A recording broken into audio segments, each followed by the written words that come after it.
messianic prophecies in the Old Testament. Some messianic prophecies in the Old Testament are fairly straightforward. Others are more indirect. The word Messiah means anointed one or chosen one. Isaiah was a prophet who had a vision of the Lord high and lifted up. And he also received clear instruction on how the anointed one or Messiah would come. Therefore the Lord himself will give you a sign. The virgin will be with child, and will give birth to a son, and will call him Emmanuel.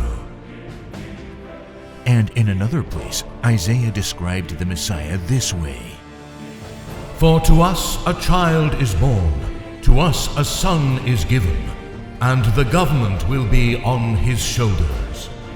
And he will be called Wonderful Counselor, Mighty God, Everlasting Father, Prince of Peace. The prophet Micah even told us the location of his birth.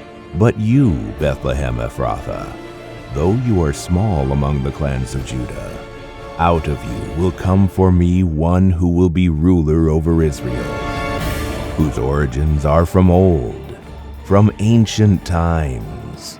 The prophet Zechariah prophesied how the Messiah would enter the city of Jerusalem. Rejoice greatly, O daughter of Zion. Shout, daughter of Jerusalem.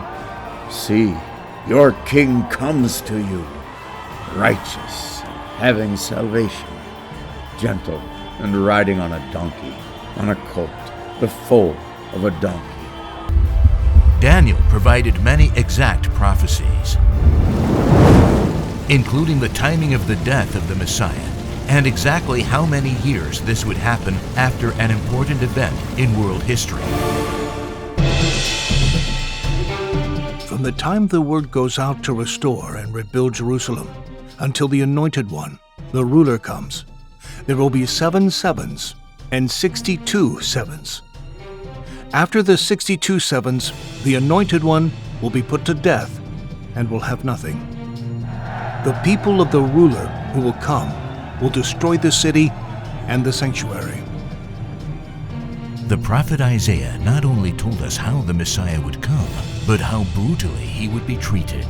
I offered my back to those who beat me, my cheeks to those who pulled out my beard. I did not hide my face from mocking and spitting. He was despised and rejected by men, a man of sorrows and familiar with suffering. Yet we considered him stricken by God, smitten by him, and afflicted. He saved others, but he can't save himself. Let God rescue him now, if he wants him. He took up our infirmities and carried our sorrows. But he was pierced for our transgressions.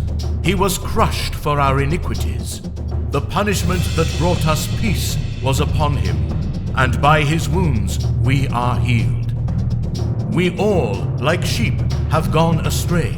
Each of us has turned to his own way, and the Lord has laid on him the iniquity of us all. He was oppressed and afflicted, yet he did not open his mouth. He was led like a lamb to the slaughter, and as a sheep before her shearers is silent, so he did not open his mouth. The prophet Zechariah, in one of the last books of the Old Testament, spoke of the Messiah's last moments.